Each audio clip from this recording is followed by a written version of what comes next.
Al principio no había nada, ni tierra, ni cielo, ni luz. El universo estaba cubierto de oscuridad y vacío. Entonces Dios dijo, sea la luz, y apareció la luz. Dios separó la luz de las tinieblas y llamó a la luz día, y a las tinieblas noche. Ese fue el primer día de la creación, el comienzo de la separación de la luz y la oscuridad. En el segundo día Dios creó el cielo. Él dijo, que haya un espacio para separar las aguas de las aguas. Así apareció el cielo, separando las aguas en la tierra y en el cielo. En el tercer día Dios dijo, que las aguas bajo el cielo se reúnan en un solo lugar, y que aparezca la tierra seca. Las aguas se reunieron formando los mares, y apareció la tierra seca. Dios llamó a la tierra seca tierra, y a las aguas reunidas mares. Luego dijo, que la tierra produzca plantas, hierba, semillas y árboles frutales. La tierra se cubrió de verdor. En el cuarto día, Dios creó los astros para iluminar la tierra y gobernar el tiempo. Hizo dos grandes luminarias, el sol para el día y la luna para la noche. Dios colocó el sol y la luna en el cielo, para que iluminaran la tierra y gobernaran el tiempo. El día y la noche recibieron sus luminarias para la vida. En el quinto día, Dios creó vida en el agua y en el cielo. Él dijo, que las aguas se llenen de seres vivos, y que las aves vuelen sobre la tierra.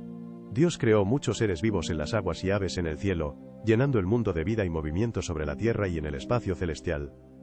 En el sexto día Dios creó todos los grandes animales marinos, peces, aves, bestias salvajes, ganado y reptiles. Luego dijo, hagamos al hombre a nuestra imagen y semejanza.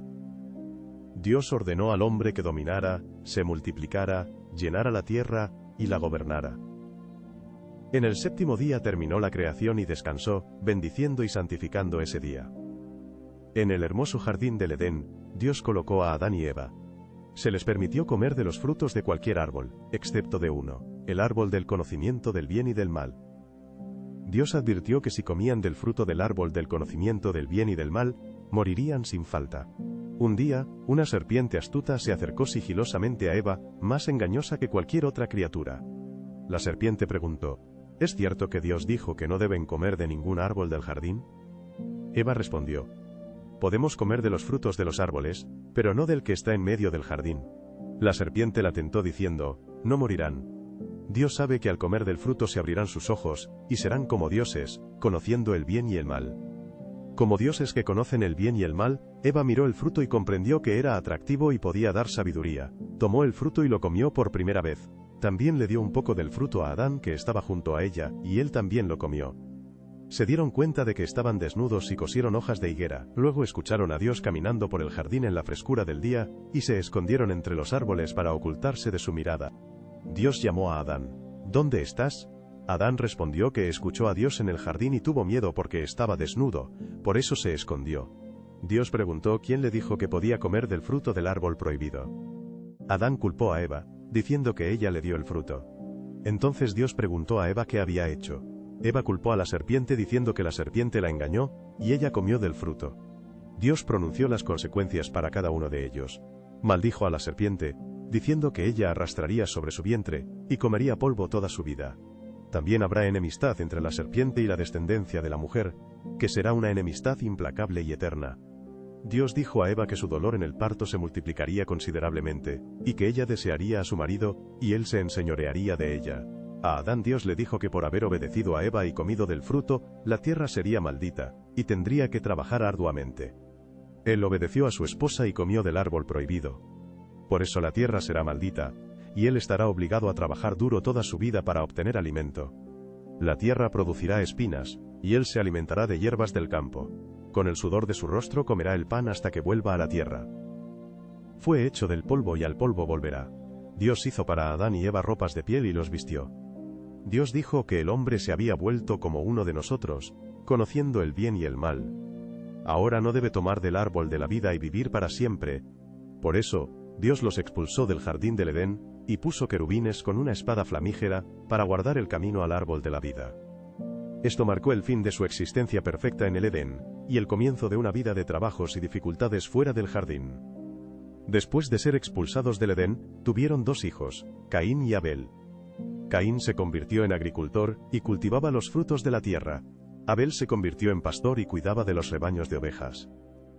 Un día, ambos hermanos decidieron ofrecer un sacrificio a Dios. Caín ofreció los frutos de la tierra, y Abel ofreció un sacrificio con las mejores ovejas de su rebaño, deseando agradar a Dios. Dios aceptó favorablemente la ofrenda de Abel, pero no prestó atención a la de Caín, lo que le causó envidia y enojo. Dios eligió los mejores corderos de su rebaño para el sacrificio. Aceptó la ofrenda de Abel, pero rechazó la de Caín, lo que lo entristeció y enfureció mucho. Caín reflexionó durante mucho tiempo sobre por qué no aceptaron su sacrificio. Sentía injusticia y envidia hacia su hermano Abel, al ver cómo Dios lo favorecía. La ira y la envidia crecían en Caín. Empezó a pensar en cómo deshacerse de su hermano. Dios notó su enojo y le preguntó por qué estaba molesto. Dios dijo que si Caín actuaba bien, todo estaría bien. Pero si no, el pecado debía dominarlo. Caín no escuchó a Dios. Caín llamó a Abel al campo con el pretexto de hablar. Cuando estuvieron allí, Caín atacó a su hermano y lo mató. Fue el primer asesinato en la historia de la humanidad. Dios preguntó a Caín, ¿dónde estaba Abel, su hermano? Caín respondió, no sé, ¿acaso soy yo el guardián de mi hermano? Dios dijo que Caín había hecho el mal en la tierra.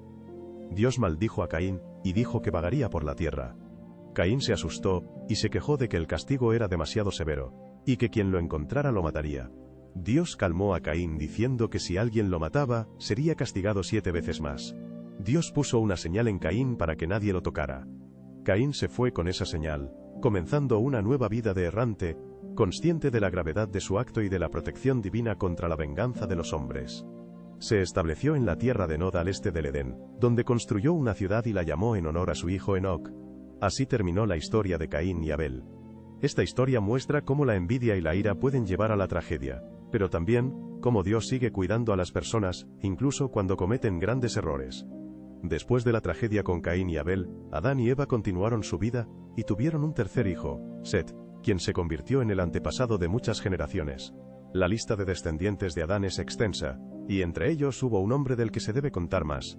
Su nombre era Noé. Noé fue un hombre justo y honesto, el único que permaneció fiel a Dios entre la gente corrupta de aquella época. Dios decidió poner orden, limpiando la tierra del mal, y le habló a Noé sobre su plan, encargándole construir una gran embarcación, el arca. Dios le dio a Noé instrucciones detalladas sobre cómo construir el arca, y qué materiales usar para alojar a Noé, su familia y un par de cada especie de animales. Noé, confiando en Dios, comenzó a construir el arca. La gente a su alrededor se burlaba de él y lo consideraba loco, ya que no había señales de una inundación inminente. Sin embargo, Noé continuó trabajando, creyendo en las palabras de Dios. Y cuando el arca estuvo lista, Dios le ordenó a Noé que introdujera en ella a los animales y a su familia. Su familia y un par de cada especie de animales, desde elefantes hasta pequeños pajaritos, entraron en el arca. Dios cerró la puerta y comenzó el diluvio. Llovió durante 40 días y 40 noches. El agua subía cada vez más, inundando toda vida que no estaba en el arca. El agua cubrió incluso las montañas más altas. El arca flotaba en el agua, manteniendo a salvo a Noé, su familia y los animales. Después de muchos días, la lluvia cesó y el agua comenzó a bajar gradualmente. Noé soltó una paloma para comprobar si se podía encontrar tierra firme. La paloma regresó con una ramita de olivo en el pico. Esta fue la señal de que el agua se había retirado y la tierra había reaparecido. Cuando la tierra se secó, Dios le dijo a Noé que saliera del arca. Noé, su familia y todos los animales abandonaron el arca. Noé construyó un altar y ofreció un sacrificio de agradecimiento a Dios por la salvación. Dios le prometió a Noé que nunca más habría un diluvio que destruyera toda la tierra. Como señal de este pacto, Dios regaló a la humanidad el arco iris. Dijo que cada vez que apareciera un arco iris en el cielo, sería un recordatorio de su pacto con ustedes y todos los seres vivos. Así, Noé y sus descendientes comenzaron una nueva vida en la tierra purificada. Con su fidelidad y obediencia a Dios, Noé mostró que incluso en los tiempos más difíciles, es importante mantener la fe y seguir las indicaciones divinas. Después del diluvio, Noé y sus descendientes comenzaron a repoblar la tierra. Todos hablaban un solo idioma y se entendían perfectamente, lo que les ayudaba a unirse para grandes obras. Decidieron construir una ciudad y una torre alta que llegara al cielo para glorificarse a sí mismos y no dispersarse por toda la tierra, manteniendo su fuerza y unidad en un solo lugar. La gente se asentó en la llanura de Sinar. Comenzaron a hacer ladrillos y cocerlos para usarlos en lugar de piedras, y el aglutinante era asfalto. Su ambicioso plan consistía en crear una ciudad con una torre enorme, que sería símbolo de su poder, unidad y deseo de no dispersarse por la tierra. El propósito de la torre era simbólico y práctico: demostrar el poder de la gente, su unidad y el deseo de construir un nombre para permanecer juntos para siempre. Se decían unos a otros: construyamos una ciudad y una torre que llegue hasta el cielo, y hagamos un nombre para no dispersarnos por toda la tierra. Dios vio sus obras, y entendió que su orgullo y deseo de gloria llevarían a la alienación y división. Notó que eran un solo pueblo y un solo idioma, y que no pensaban detenerse, continuando con sus grandiosos planes. Para impedir la construcción y dispersar a la gente, Dios decidió mezclar sus idiomas para que dejaran de entenderse. De repente, en el sitio de construcción comenzó el caos. La gente hablaba diferentes idiomas y no se entendía, por lo que el trabajo se detuvo. La gente no podía entenderse después de la confusión de lenguas. Se dispersaron por toda la tierra, y la ciudad y la torre quedaron sin terminar. Este lugar se llamó Babilonia, que significa confusión. La historia de la Torre de Babel enseña que el orgullo y la búsqueda del poder dividieron a las personas. Cada pueblo encontró su lugar y su idioma en toda la tierra. Esta historia explica por qué hay tantos idiomas y culturas diferentes en el mundo. La gente intentó construir una torre, pero Dios los dividió para que siguieran nuevos caminos. Después de la dispersión de las lenguas, llegó el tiempo de nuevos caminos y nuevas personas, elegidas por Dios para grandes logros. Entre ellos estaba Abraham, que vivía en la ciudad. Abraham era descendiente de Noé, de la línea de Sem. Era conocido por su justicia y fidelidad a Dios, lo que lo hacía especial entre la gente de su tiempo. Un día Dios le dijo a Abraham que dejara su país, su pueblo y la casa de su padre, y que fuera a la tierra que él le mostraría. Dios prometió hacer de él un gran pueblo. Sin dudarlo, Abraham obedeció a Dios. Tomó a su esposa Sara, a su sobrino Lot, y todas sus posesiones, y emprendió el viaje guiado por la fe. Con la esperanza en el cumplimiento de las promesas de Dios, Abraham junto con su familia se dirigió a la tierra de Canaán, creyendo que esa tierra sería la herencia para sus descendientes. Al llegar, Dios se le apareció nuevamente a Abraham y le prometió que la tierra de Canaán pertenecería para siempre a sus descendientes, fortaleciendo la fe de Abraham. Abraham construyó allí un altar en señal de gratitud y adoración, expresando su devoción y agradecimiento a Dios por las promesas. Sin embargo, pronto una gran hambre cayó sobre la tierra, y Abraham tuvo que ir a Egipto para preservar a su familia y sobrevivir en tiempos difíciles. En Egipto, Abraham temía por su vida, ya que Sara era muy hermosa, y temía que los egipcios lo mataran por ella. Para protegerse, le pidió a Sara que dijera que era su hermana para evitar el peligro y salvar su vida. Los funcionarios del faraón notaron la belleza de Sara y la llevaron al palacio, lo que provocó un trato especial del faraón hacia Abraham. Dios envió una plaga sobre el faraón y su casa, para proteger a Abraham y Sara del peligro y la injusticia. Cuando el faraón supo la verdad, envió a Abraham y Sara lejos con todas sus posesiones, liberándolos del palacio. Al regresar a Canaán, los pastores de Abraham y Lot comenzaron a pelear porque la tierra no podía sostener ambos grandes rebaños. Para evitar el conflicto, Abraham propuso dividirse. Lot eligió las llanuras del valle del Jordán, estableciéndose cerca de Sodoma. Abraham se quedó en Canaán, y Dios confirmó nuevamente la promesa de que los descendientes de Abraham serían numerosos como el polvo de la tierra. Pasaron los años, pero Abraham aún no tenía hijos, y comenzó a dudar del cumplimiento de las promesas de Dios. Dios tranquilizó a Abraham prometiéndole un hijo y estableció un pacto con él. Ordenó ofrecer sacrificios, una cabra, un carnero, una tórtola y un pichón. Abraham cortó a los animales por la mitad y colocó las partes frente a frente. Dios, en forma de una olla humeante y una antorcha ardiente, pasó entre ellas, confirmando el pacto. Sara sugirió a Abraham tener un hijo con su sierva Agar. Abraham aceptó, y Agar quedó embarazada, pero esto causó tensión entre las dos mujeres. Agar huyó, pero el ángel del Señor la encontró, le ordenó regresar, y prometió que su hijo Ismael se convertiría en una gran nación. Agar dio a luz a Ismael cuando Abraham tenía 86 años. Más tarde, a los 99 años, Dios prometió que Sara tendría un hijo llamado Isaac. Dios estableció el pacto de la circuncisión con Abraham y sus descendientes, a pesar de su vejez. Abraham y Sara creían en la promesa de Dios. En la tierra de Canaán, cerca de Abraham, estaban las ciudades de Sodoma y Gomorra, conocidas por su corrupción y crueldad. La gente de estas ciudades cometía muchas malas acciones, y Dios decidió destruirlas por sus pecados. Un día, Dios informó a Abraham sobre su plan de destruir las ciudades. Abraham, preocupado por la gente, intentó convencer a Dios de salvarlas si se encontraba al menos una persona justa. Había pocas personas justas en Sodoma. Dios comenzó con 50 justos y fue disminuyendo el número, preguntando si sería misericordioso con la ciudad por ellos. Dios accedió a no destruir la ciudad si se encontraban al menos 10 justos. Mientras tanto, 2 ángeles fueron enviados por Dios a Sodoma. En las puertas de la ciudad los recibió Lot, sobrino de Abraham, y los invitó a su casa para protegerlos del mal que reinaba en las calles por la noche. Los hombres de la ciudad rodearon la casa de Lot, exigiendo que entregara a los huéspedes. Lot se negó e incluso ofreció a su hija en lugar de los huéspedes para salvarlos. Los hombres se enojaron e intentaron irrumpir. Los ángeles los cegaron para que no pudieran encontrar la entrada, protegiendo a Lot y a los huéspedes. Al día siguiente, los ángeles le dijeron a Lot que Dios iba a destruir la ciudad, y le ordenaron tomar a su familia y huir. Lot dudó, por lo que los ángeles tomaron de la mano a él, a su esposa y a sus hijas, y los sacaron de la ciudad, ordenándoles no mirar atrás. Cuando Lot y su familia huían, del cielo cayó fuego y azufre, destruyendo Sodoma y Gomorra y todo en ellas. La esposa de Lot no obedeció y miró atrás, convirtiéndose instantáneamente en una columna de sal. Lot y sus hijas encontraron un lugar seguro después de huir de la ciudad destruida. El refugio en una cueva se convirtió en el lugar donde las hijas de Lot, pensando que todo el mundo había sido destruido, decidieron continuar la descendencia de su padre, emborrachando a Lot y concibiendo hijos con él.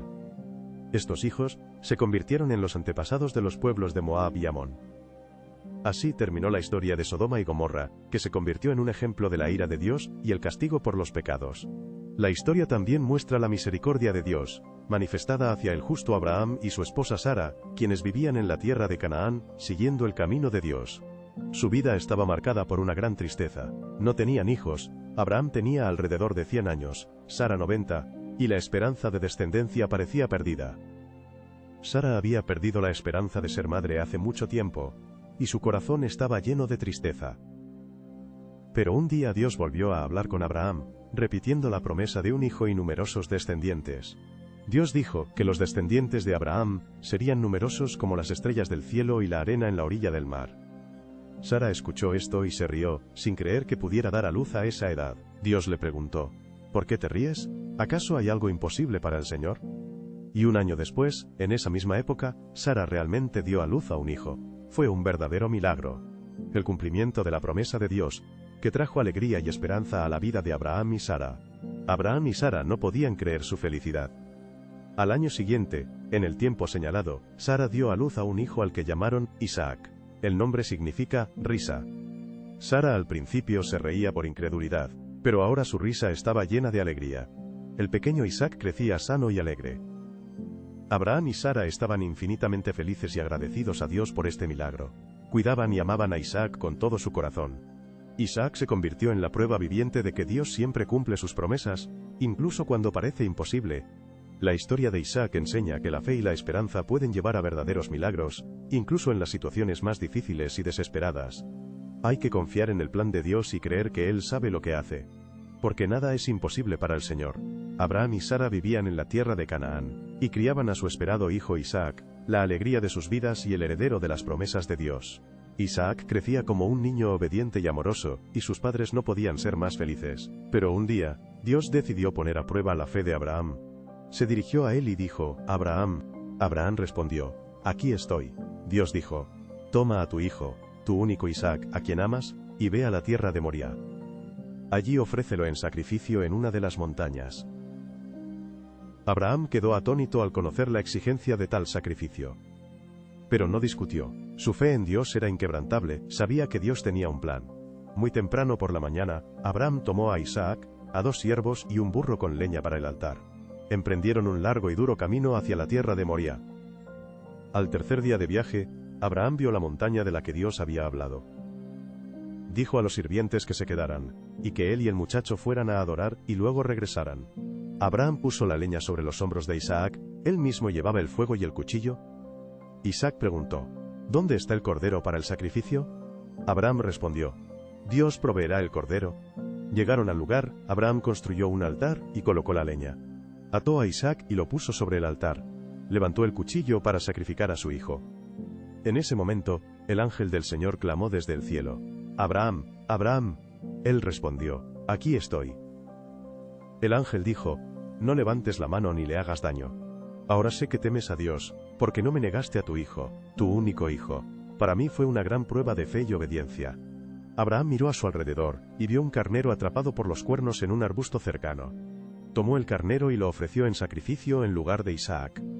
Abraham llamó a ese lugar Jehová Jirá, que significa, el Señor proveerá. Este momento simboliza la providencia y protección de Dios. El ángel del Señor volvió a dirigirse a Abraham y dijo: Por mí mismo juro, dice el Señor, que por lo que has hecho, te bendeciré a ti y a tus descendientes. No negaste a tu hijo, tu único hijo. Tus descendientes serán tan numerosos como las estrellas del cielo y la arena en la orilla del mar. Tus descendientes poseerán las ciudades de sus enemigos, y a través de tu descendencia serán bendecidas todas las naciones de la tierra, porque obedeciste mi voz. Abraham e Isaac regresaron con sus siervos y juntos se fueron a casa. Esta prueba mostró la fuerza de la fe y la disposición a someterse a la voluntad de Dios. La historia se convirtió en un símbolo de fe y obediencia, recordándonos la confianza en Dios incluso en las circunstancias más difíciles. Pasaron los años, y Sara, esposa de Abraham, vivió hasta una edad avanzada. Vivió 127 años. Al final de sus días, Sara falleció en Kiriat Arba, también conocida como Hebrón en la tierra de Canaán. Abraham lamentó su partida, y fue reconocido como un gran hombre de su tiempo. Abraham fue elegido príncipe entre el pueblo y se le ofreció elegir cualquier lugar para el entierro. Eligió la cueva de Macpela, que estaba en el campo de Efrón, hijo de Harán. Abraham ofreció pagar a Efrón por el campo y la cueva. Al principio Efrón se negó a aceptar el dinero, pero Abraham insistió, y Efrón midió 400 siclos de plata. Así, el campo y la cueva se convirtieron en propiedad de Abraham. Allí enterró a su esposa Sara con amor y respeto después de su muerte. Después de la muerte de Sara, Abraham pensó en el futuro de su hijo Isaac. Quería encontrarle esposa de su propia familia, no de los habitantes cananeos. Abraham llamó a su siervo fiel Eliezer, y le encomendó una tarea importante: ir a la tierra natal, y encontrar esposa para Isaac. Eliezer tomó 10 camellos y muchos regalos. Se dirigió a la ciudad de Harán, donde vivía el hermano de Abraham, orando a Dios por ayuda. Eliezer pidió a Dios una señal: la joven que le diera agua y diera de beber a los camellos, sería la elegida para Isaac. Cuando Eliezer llegó al pozo fuera de la ciudad, vio a una hermosa joven llamada Rebeca, hija de Betuel, hijo de Harán. Eliezer le pidió un poco de agua de su jarra para beber y comprobar la señal que había pedido a Dios. Ella no solo le dio de beber, sino que también dio de beber a todos sus camellos. Esa fue la señal que había esperado por mucho tiempo. Eliezer le dio joyas de oro y preguntó por su familia. Al saber que ella pertenecía a la descendencia de Abraham, Eliezer se alegró y agradeció a Dios. Se dirigió a la casa de Betuel y contó sobre su misión. La familia de Rebeca, incluyendo a su hermano Labán, escuchó a Eliezer con respeto y aceptó el matrimonio. Rebeca también aceptó ir con él para ser esposa de Isaac. Se prepararon para el viaje, y pronto la caravana regresó a Abraham. Isaac lo recibió en el campo, donde oraba y meditaba. Su corazón latió más rápido al ver a Rebeca. Rebeca, al ver a Isaac, bajó del camello y preguntó a Eliezer quién era. Al saber que era su futuro esposo, se cubrió con un velo. Isaac llevó a Rebeca a la tienda de su madre Sara. Ella se convirtió en su esposa. Él la amó, y ella fue su consuelo después de la muerte de su madre. Así terminó un capítulo y comenzó uno nuevo, lleno de esperanza y amor. Abraham vivió una vida larga y plena. Después de la muerte de Sara, Abraham tomó una nueva esposa llamada Agera. Tuvieron hijos, a quienes les dio un don, y los envió al este. Abraham vio cómo su hijo Isaac encontró amor y consuelo en Rebeca, lo que le traía alegría y paz entre su pueblo y seres queridos. Isaac vivió, continuando siendo un patriarca respetado, cuya sabiduría y fe inspiraban a muchos a su alrededor, fortaleciendo la comunidad y apoyando la fe de sus antepasados. Cuando Abraham cumplió muchos años, sintió que su tiempo en la tierra llegaba a su fin, habiendo vivido una vida llena de fe en Dios y esperanza. Dios bendijo a Abraham con descendencia, prometiendo que sus hijos serían un gran pueblo, y esa esperanza sostenía su espíritu hasta sus últimos días. Abraham murió en buena vejez, llena de años, y fue enterrado junto a su esposa Sara en la cueva de Macpela, que se convirtió en un sepulcro familiar. Sus hijos, Isaac e Ismael, enterraron a su padre juntos, simbolizando el vínculo entre generaciones y el respeto a los antepasados. Después de la muerte de Abraham, Dios bendijo a Isaac, quien vivió cerca del pozo de Ahiro, continuando la obra de su padre y manteniendo el pacto con Dios. Isaac gobernó con fe y dedicación, fortaleciendo el pacto e inspirando al pueblo a seguir el camino y las promesas de Dios. Abraham dejó un legado de fe y obediencia a Dios, convirtiéndose en un símbolo de coraje y devoción para muchas generaciones. Su vida se convirtió en un ejemplo para muchos, inspirando a las personas a confiar en el pacto con Dios y creer en sus promesas. Así terminó la vida de Abraham, un hombre que a través de pruebas y alegrías mantuvo la fe, y dejó una gran historia para sus descendientes. Después de la muerte de Abraham, su hijo Isaac se convirtió en el jefe de la familia. Continuó viviendo en la tierra de Canaán, pero pronto comenzó una hambruna y surgieron serias dificultades para la familia. Isaac comprendió que era necesario buscar un nuevo lugar para vivir con toda la familia. Decidió trasladarse a Gerar, conocida por sus tierras fértiles y mejores condiciones. Cuando Isaac llegó a Gerar con su familia, Dios se le apareció y le dijo que no fuera a Egipto, sino que permaneciera en esa tierra. Dios prometió bendecirlo a él y a sus descendientes. Isaac obedeció a Dios, y decidió quedarse en Gerar, confiando en la protección y bendición. Recordaba cómo su padre Abraham también se había trasladado y enfrentado peligros. Isaac sabía que los habitantes locales podrían matarlo por su hermosa esposa Rebeca. Por eso, al igual que Abraham, dijo que Rebeca era su hermana y no su esposa para evitar problemas. Por un tiempo todo fue bien, pero un día, el rey de los filisteos, Abimelec, notó que Isaac y Rebeca estaban demasiado cerca para ser hermanos y hermanas. Llamó a Isaac y le preguntó, ¿por qué dijiste que Rebeca es tu hermana? Ella es tu esposa. Isaac confesó que mintió porque temía por su vida. Abimelec se enojó y dijo que alguien podría tomar a tu esposa, y sobre nosotros caería el pecado. Ahora vete para que nadie os toque. Isaac se disculpó, y Abimelec emitió un decreto prohibiendo tocar a Isaac y Rebeca. Así la familia de Isaac pudo vivir en Gera con seguridad. Isaac se dedicó a la agricultura y la ganadería. Dios bendijo su trabajo, y la cosecha fue increíblemente abundante. Cada año los rebaños crecían. Las reservas de alimentos aumentaban, y Isaac se volvió muy rico e influyente. Esto provocó envidia entre los habitantes locales. Los filisteos comenzaron a hacer daño a Isaac, tapando los pozos cavados por los siervos de Abraham. Estos pozos eran vitales para el agua de su ganado y campos. Esto creó muchas molestias y dificultó la vida de Isaac. Abimelec, al ver cómo Isaac se volvía cada vez más rico y poderoso, se asustó. Pensó que Isaac podría ser una amenaza para su poder, y decidió pedirle que se fuera. Dijo, «Vete, te has vuelto demasiado poderoso». Isaac no discutió, reunió a su familia y se mudó al valle de Rehobot para vivir en seguridad y tranquilidad. En el valle de Rehobot, Isaac cavó un pozo, como lo hizo su padre Abraham. Dio a los pozos los mismos nombres, pero los pastores volvieron a discutir con sus siervos por el agua. Isaac llamó al primer pozo Eseque, que significa disputa, y al segundo Sitna, que significa enemistad. Las disputas continuaron por el agua. Finalmente Isaac cavó el tercer pozo, y nadie discutió. Lo llamó Rehov, que significa espacio.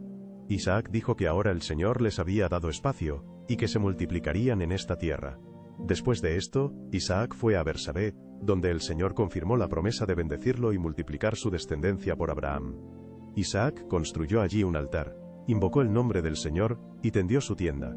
Sus siervos cavaron otro pozo. Mientras tanto, Melec llegó a Isaac desde Gezer con amigos. Isaac preguntó por qué habían venido si antes lo odiaban. Melec respondió que veía cómo Dios bendecía a Isaac, y propuso hacer un pacto de paz. Se juraron amistad mutuamente y organizaron un banquete. Al día siguiente, Isaac los despidió en paz. Ese mismo día, los siervos de Isaac informaron que encontraron agua en el nuevo pozo. Lo llamó Siwa, que significa juramento. La ciudad recibió el nombre de Bersabé, que significa pozo. El agua se convirtió en símbolo de paz y bendición. Los juramentos de Isaac y Rebeca llevaron al nacimiento de dos hijos gemelos, Esaú y Jacob. A los 40 años, Esaú tomó por esposas a dos hititas, lo que entristeció a sus padres. Estas dificultades familiares afectaron la relación entre Isaac y Rebeca, así como la vida de sus hijos. Isaac vivió sus días fortaleciendo el pacto con Dios, a pesar de las pruebas. Dios continuó bendiciendo a Isaac, cumpliendo las promesas hechas a Abraham.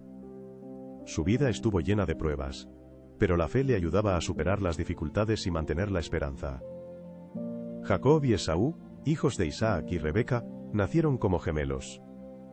Esaú fue el primero en nacer, lo que le daba el derecho de primogenitura, una doble porción de la herencia, y una bendición especial del padre. Sin embargo, desde la infancia sus caminos de vida fueron diferentes. Esaú creció como un cazador, amante de la naturaleza y de un estilo de vida activo, mientras que Jacob prefería la tranquilidad y el hogar. Un día, Esaú, regresando de la caza muy hambriento, vio que Jacob preparaba un sabroso guiso. Esaú pidió un poco de comida, y Jacob le propuso cambiarla por el derecho de primogenitura. Esaú, pensando solo en su hambre, aceptó el intercambio. Así, Jacob astutamente se apoderó del derecho de primogenitura, lo que marcó el inicio de la lucha entre los hermanos. Cuando Isaac envejeció y comenzó a tener mala vista, decidió bendecir a Esaú para transmitirle la bendición del primogénito. Pero Rebeca, que amaba, Jacob era el hijo menor favorito, y Rebeca decidió ayudarlo a obtener la bendición del padre. Ideó un plan para vestir a Jacob con la ropa de Esaú. Rebeca cubrió las manos y el cuello de Jacob con piel de cabra para que pareciera tan peludo como su hermano Esaú, y preparó un plato según su receta. Jacob llevó el plato a su padre y, con engaño, recibió la bendición de Isaac, quien creyó que era su hijo mayor Esaú. Cuando Esaú supo que su bendición había sido robada, se enfureció y juró matar a Jacob. Rebeca, al enterarse de esto, aconsejó a Jacob huir a la casa de su hermano Labán en Harán para escapar de la ira de Esaú. Jacob emprendió el viaje, dejando su hogar natal, y en Harán encontró refugio con Labán. En Harán, Jacob se enamoró de la hija de Labán, Raquel, y aceptó trabajar 7 años para casarse con ella. Sin embargo, Labán engañó a Jacob y le dio a su hija mayor, Lea, en matrimonio. Jacob se vio obligado a trabajar otros 7 años para finalmente casarse con Raquel. Después de muchos años, Jacob se volvió un hombre rico, y Dios le ordenó regresar a la tierra de sus antepasados. Jacob temía encontrarse con Esaú, pero durante su regreso tuvo una experiencia espiritual. Luchó toda la noche con un hombre desconocido, que resultó ser un ángel que bendijo a Jacob y cambió su nombre a Israel. Cuando Jacob y Esaú finalmente se encontraron, Jacob tenía miedo, pero Esaú lo perdonó. Después de largas discrepancias, Jacob y Esaú se reconciliaron. Jacob se estableció en la tierra de Canaán, donde su descendencia continuó creciendo y prosperando, a pesar de las pruebas y dificultades pasadas. La historia de Jacob y Esaú está llena de intrigas, engaños y redención. Muestra cómo incluso las relaciones complicadas entre hermanos pueden encontrar un camino hacia el perdón y la reconciliación. Todo es posible si la voluntad de Dios interviene en las relaciones. Jacob tuvo 12 hijos, uno de los cuales fue José, su hijo favorito, nacido de Raquel, su esposa amada. José recibía más atención y cuidados que los otros hijos porque era el favorito. Jacob le regaló una túnica de colores, lo que provocó la envidia y el odio de sus hermanos. José también tenía sueños extraños. En uno veía su gavilla de trigo de pie, mientras las gavillas de sus hermanos se inclinaban ante ella, insinuando un futuro poder. En otro sueño José veía el sol, la luna y 11 estrellas que se inclinaban ante él. Estos sueños enfurecieron aún más a sus hermanos. Un día, José fue a visitar a sus hermanos, pero ellos decidieron deshacerse de él. Al principio querían matarlo, pero luego Judá propuso venderlo a comerciantes en Egipto. José fue vendido por 20 piezas de plata, y luego su túnica de colores fue empapada en sangre de cabra y llevada a su padre, afirmando que su hijo había sido víctima de bestias salvajes. José estaba desconsolado cuando Potifar se enojó, y lo arrojó a la cárcel. Incluso allí no perdió el valor, porque Dios estaba siempre con él. Pronto, José comenzó a administrar los asuntos de la prisión. 2 prisioneros acudieron a él para pedirle que interpretara sueños extraños, ya que José tenía el don de interpretar sueños. Uno de los prisioneros, el copero principal del faraón, fue liberado y prometió recordar a José dentro de 2 años, cuando el faraón tuvo sueños inquietantes. El faraón acudió a José, quien interpretó los sueños, prediciendo 7 años de abundancia seguidos por 7 años de hambre. El faraón nombró a José como el segundo al mando en Egipto. Cuando llegaron los años de hambre, José gestionó la distribución de las reservas de grano. El hambre también alcanzó la tierra de Canaán, donde vivían sus hermanos con su padre Jacob. Jacob envió a sus hijos a Egipto por pan. Los hermanos llegaron a José, pero no lo reconocieron como su hermano, quien ahora era una figura importante. Al reconocer a sus hermanos, José decidió ponerlos a prueba. Los acusó de espionaje y exigió que trajeran al hermano menor, Benjamín, a Egipto. Los hermanos regresaron a casa, y a pesar de las preocupaciones de Jacob, llevaron a Benjamín con ellos a Egipto para salvar a la familia del hambre. José organizó un banquete para sus hermanos, pero escondió su copa de plata en la bolsa de Benjamín. Al día siguiente, los acusaron de robar la copa. Desesperados, los hermanos volvieron a José, y le suplicaron que los perdonara, ofreciéndose a sí mismos en lugar del hermano menor. En lugar de enviarlos a la esclavitud, conmovido por la sinceridad y el arrepentimiento de sus hermanos, José les reveló que él era su hermano. No podían creer lo que veían y al principio se asustaron. Pero José los consoló, diciendo que ese era el plan de Dios para salvar a su familia. Los invitó a todos, junto con Jacob, a mudarse a Egipto. Jacob y toda su familia se trasladaron a Egipto. El faraón les dio la mejor tierra en Gesén. Jacob vivió en Egipto otros 17 años. Jacob murió, bendiciendo a sus hijos y nietos. José perdonó a sus hermanos y los mantuvo en Egipto. Él vivió una vida larga y próspera. Siempre recordó que todas las pruebas llevaron al cumplimiento del plan de Dios. Muchos años después, los descendientes de Jacob se convirtieron en el numeroso pueblo de Israel. Un nuevo faraón, que no conocía a José, temía a los israelitas por su gran número. Los convirtió en esclavos y los obligó a construir ciudades y pirámides. A pesar de las duras condiciones, los israelitas continuaron creciendo en número. El faraón decidió tomar medidas aún más severas. Ordenó matar a todos los niños varones recién nacidos de los israelitas. En ese tiempo nació un niño que sus padres ocultaron para salvar su vida. Cuando ya no pudieron esconderlo más, la madre puso al niño en una cesta tejida y la envió por el río. La hija del faraón dejó la cesta en el Nilo confiando en la misericordia de Dios. La encontró mientras se bañaba en el río y vio al bebé llorando, a quien compadeció. Decidió llevar al bebé consigo y llamarlo Moisés, que significa, sacado del agua, Mijús. La madre de Moisés se convirtió en su nodriza gracias a un astuto plan. Así, Moisés creció en el palacio del faraón, recibiendo educación y conociendo su origen israelita. Vio cómo un egipcio maltrataba cruelmente a un israelita. No pudiendo soportarlo, Moisés mató a un egipcio y se vio obligado a huir al desierto, escapando de la ira del faraón. Encontró refugio en la tierra de Madián, convirtiéndose en pastor. En la tierra de Madián, Moisés se casó con Séfora, hija del sacerdote local Yafor. Su vida cambió, pero el destino preparaba nuevas pruebas. Un día, mientras cuidaba ovejas en el monte Horeb, Moisés vio un arbusto ardiente que no se consumía. Se acercó para contemplar ese milagro y escuchó la voz de Dios. Dios dijo que había visto el sufrimiento de su pueblo en Egipto, y decidió salvarlos. Eligió a Moisés para sacar a los israelitas de la esclavitud y devolverles la libertad. Moisés, habiendo recibido señales y la confianza en el apoyo de Dios, regresó a Egipto. Junto con Aarón, comenzaron a convencer a los israelitas y al faraón de liberar al pueblo. Les esperaban pruebas y milagros. Moisés estaba listo para seguir el llamado de Dios y guiar al pueblo hacia la libertad, y Aarón regresó con él a Egipto para una misión importante. Fueron al faraón y transmitieron el mensaje de Dios: «Deja ir a mi pueblo para que puedan servirme en el desierto». Pero el faraón se negó, y aumentó su trabajo. El faraón obligó a los israelitas a recoger paja para hacer ladrillos con sus propias manos, haciendo su trabajo aún más duro y cruel para mantenerlos en esclavitud. Dios decidió mostrar su poder a través de Moisés y Aarón, para forzar al faraón a liberar al pueblo. Para ello, envió 10 terribles plagas sobre Egipto. La primera plaga: el agua se convirtió en sangre. Moisés golpeó con su bastón las aguas del Nilo, y todo el río se volvió sanguinolento, los peces murieron y el agua se volvió inutilizable para beber. La segunda plaga: ranas. Las ranas salieron de los ríos y llenaron las casas, palacios y dormitorios de las personas, invadiendo todo Egipto con una molesta invasión. El faraón pidió a Moisés que orara a Dios para quitar las ranas, pero después de que fueron removidas, volvió a negarse a liberar al pueblo. La tercera plaga: mosquitos. Moisés golpeó la tierra con su vara, y todo el polvo se convirtió en mosquitos que atormentaban a las personas y animales.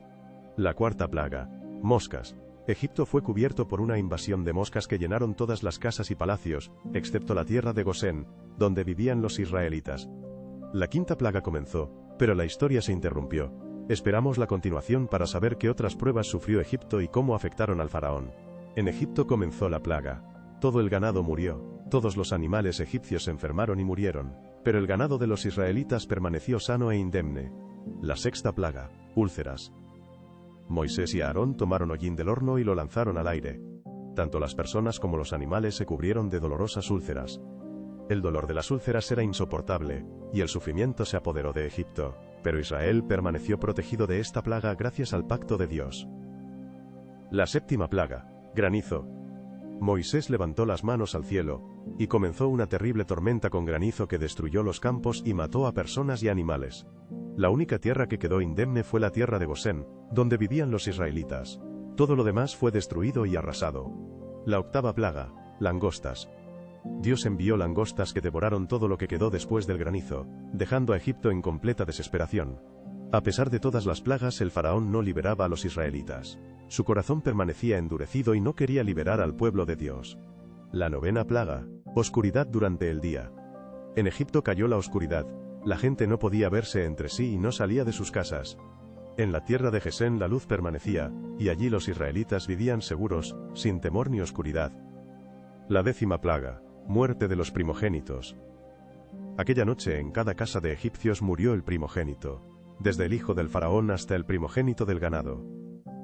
Dios dio a los israelitas la instrucción de sacrificar un cordero y untar su sangre en los postes de las puertas de sus casas. El ángel de la muerte pasaba por las casas con sangre, sin causar daño a los israelitas, pero trayendo muerte a los egipcios. El faraón, al perder a su primogénito, estaba horrorizado. Llamó a Moisés y a Aarón de noche y les dijo que se fueran. «Vayan, sirvan a su Dios como dijeron», dijo él.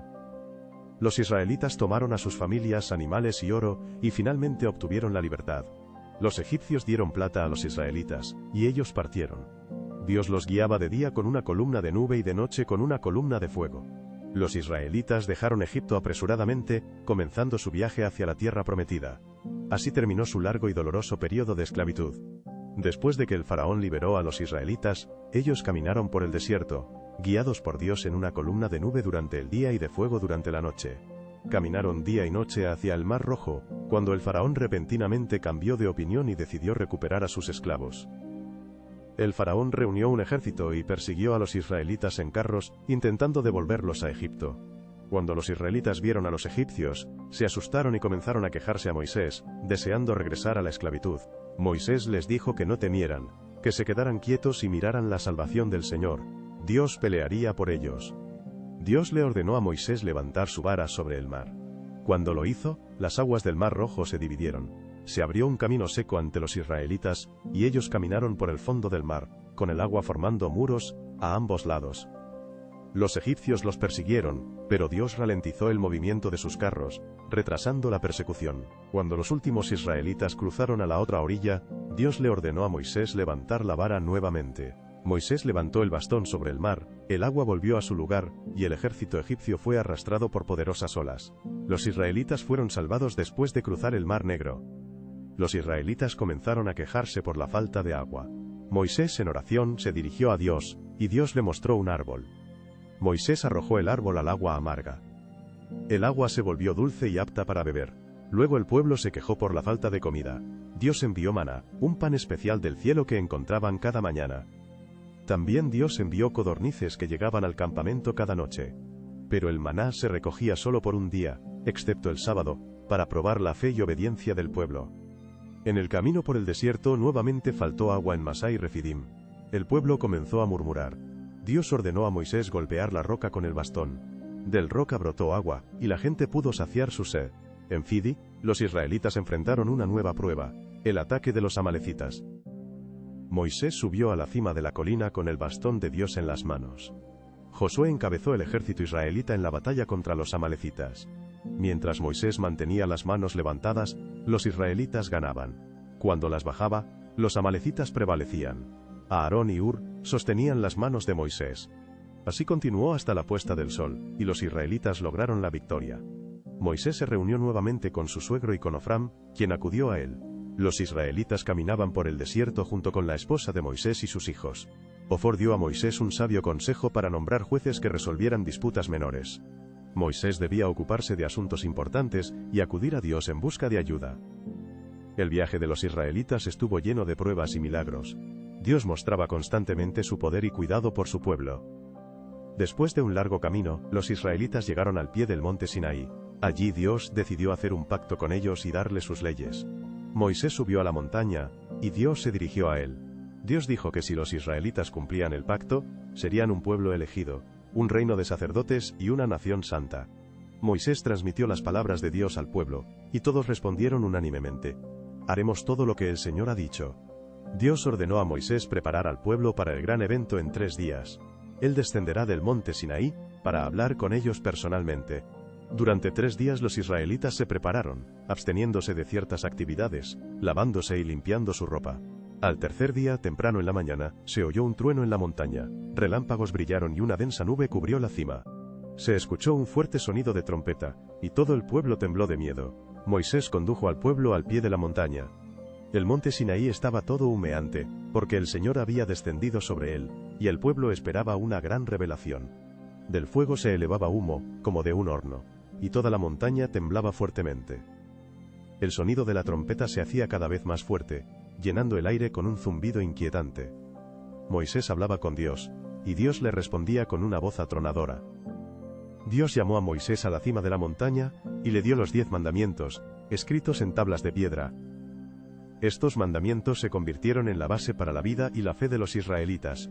Dios llamó a los israelitas a adorar solo a Él, convirtiéndose en su único Dios. Se les prohibió estrictamente adorar a otros dioses o crear ídolos e imágenes.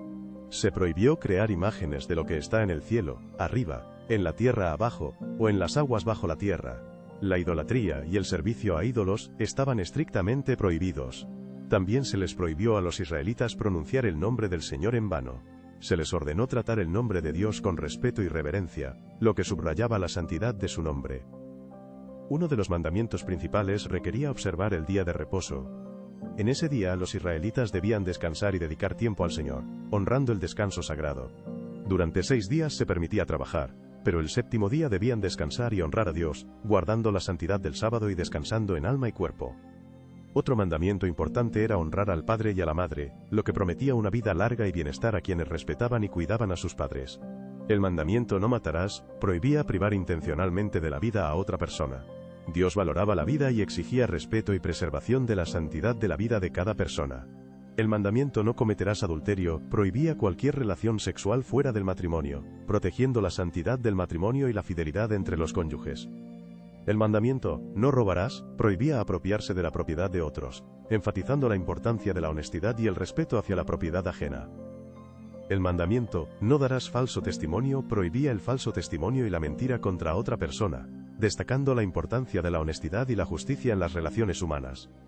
El mandamiento, no codiciarás la casa de tu prójimo, prohibía la envidia y la avaricia hacia la propiedad ajena, subrayando la pureza interior y la satisfacción con lo que uno tiene. Además de los 10 mandamientos, Dios dio a Moisés muchas leyes sobre la vida cotidiana, la justicia y la misericordia, para regular las relaciones y mantener el orden en la sociedad. Estas leyes explicaban cómo tratar a los esclavos, resolver disputas y relacionarse con personas ajenas, además de contener reglas sobre festividades y rituales para su cumplimiento. Moisés bajó de la montaña y contó al pueblo todas las leyes y mandamientos dados por Dios, y el pueblo acordó unánimemente obedecer todo lo que el Señor había dicho.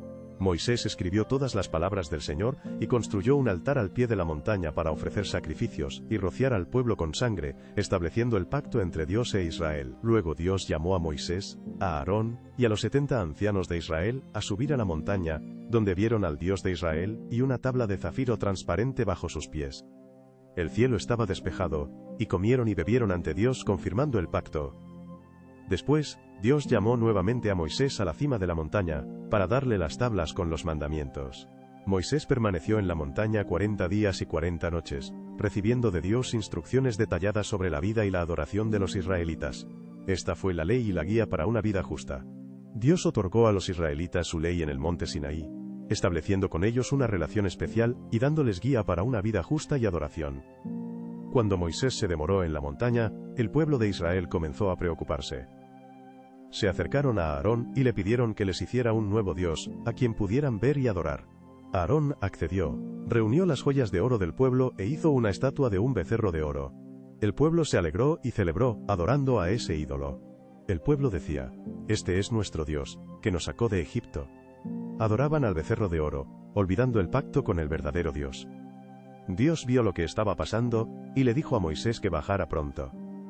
El pueblo, sacado de Egipto, se desvió del camino y adoró al ídolo, rechazando al verdadero Dios.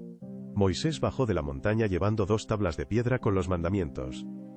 Al ver el becerro de oro y a la gente bailando alrededor, rompió las tablas con ira. Luego Moisés tomó el becerro, lo quemó en fuego, lo molió hasta polvo, lo mezcló con agua y obligó a los israelitas a beberlo.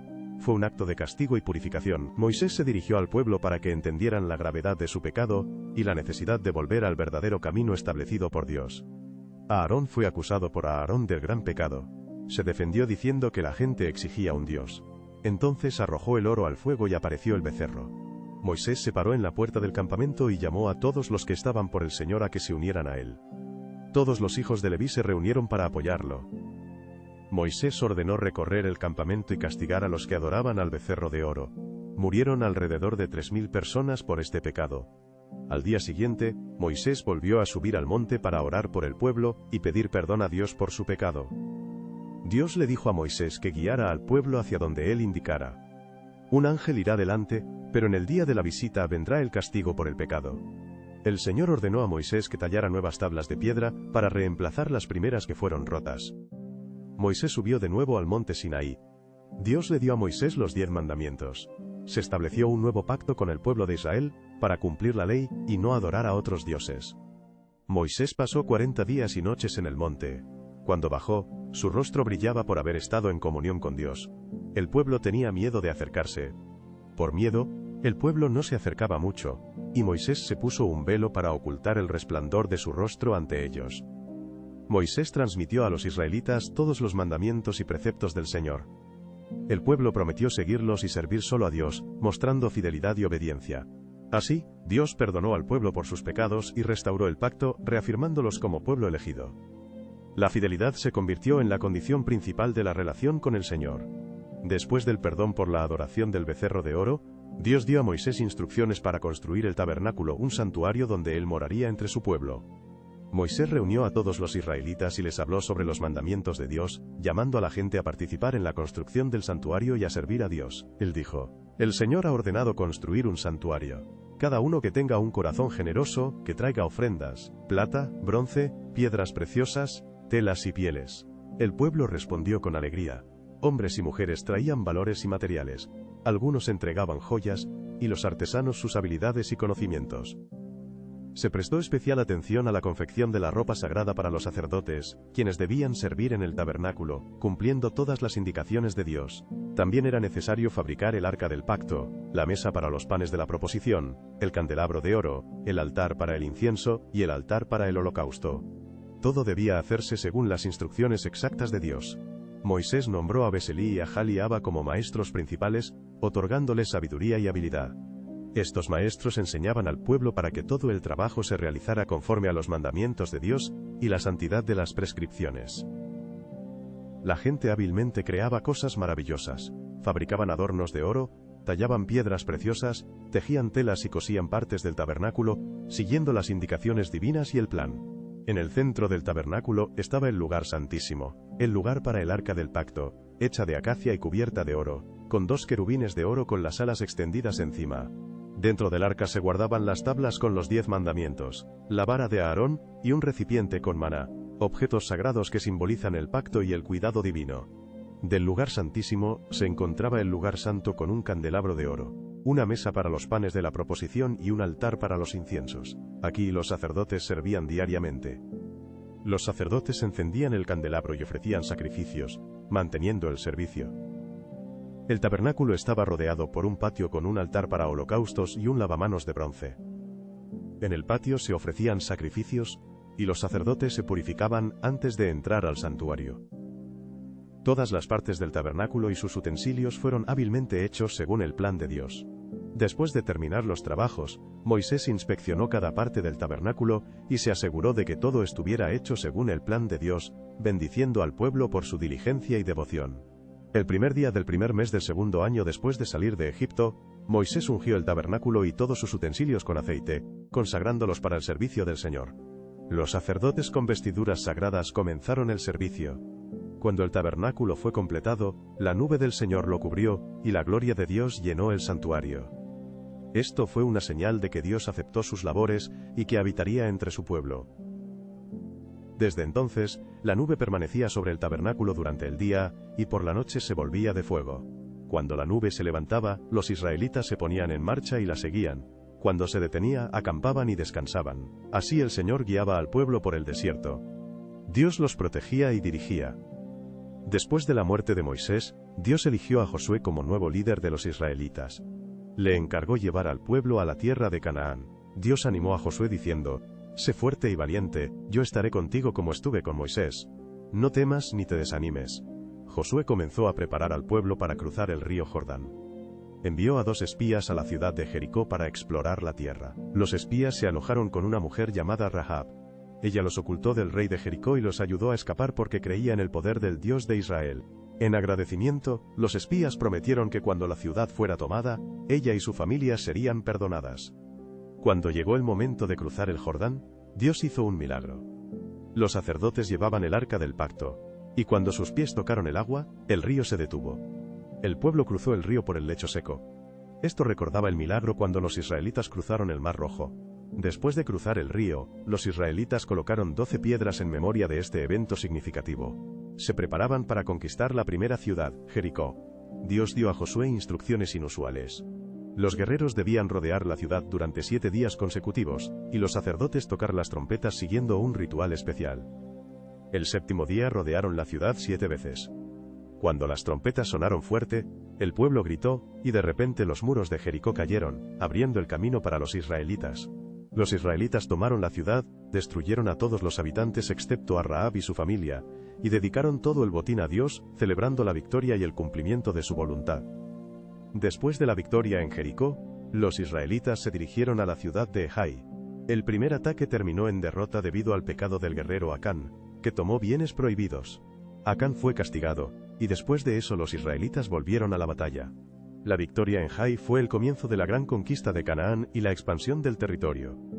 Josué condujo al ejército israelita de ciudad en ciudad, venciendo a los reyes y sus ejércitos con tácticas de ataque sorpresa y alianzas estratégicas. Una de esas alianzas se hizo con los gabaonitas, quienes engañaron a los israelitas para firmar un tratado de paz, mostrando la complejidad de la diplomacia. Un evento especial fue la batalla en Gabaón, donde 5 reyes se unieron contra los israelitas, creando una amenaza seria para el ejército de Josué.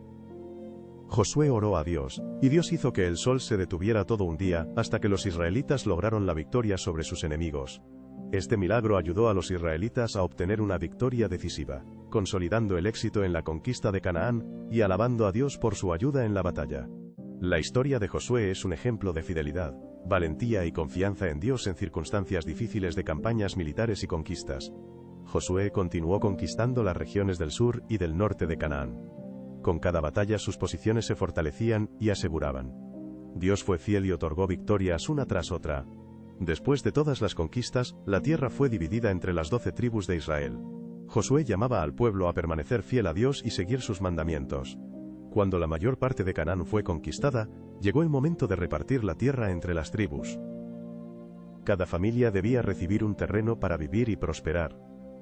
Dios ya había indicado qué territorios correspondían a cada tribu. Era importante dividir la tierra justamente para que hubiera espacio y recursos para todos. Primero, Josué dividió las tierras al este del río Jordán. Estas tierras ya habían sido conquistadas por Moisés, y fueron asignadas a las tribus de Rubén, Gad, y la mitad de la tribu de Manasés. Luego fue el turno de la tribu de Judá, que recibió la mayor parte de las tierras del sur, fértiles y ricas, adecuadas para la vida y el desarrollo. Las tribus de Efraín y la otra mitad de Manasés recibieron tierras en la parte central de Canaán, conocidas por sus colinas y belleza natural. Así, bajo la sabia dirección de Josué, la tierra de Canaán fue dividida justamente, asegurando a cada familia un lugar para vivir y prosperar. Las tierras del norte con valles fértiles fueron repartidas entre las tribus de Zabulón, Sahar, Ara, Fama y otras, y todos quedaron satisfechos con la distribución. Estas ciudades de refugio fueron distribuidas por toda la tierra para que cualquier persona pudiera encontrar allí refugio y un juicio justo de su caso. Cuando la división de la tierra se completó, Josué reunió a todos los israelitas en la ciudad de Siquem y les recordó las obras de Dios.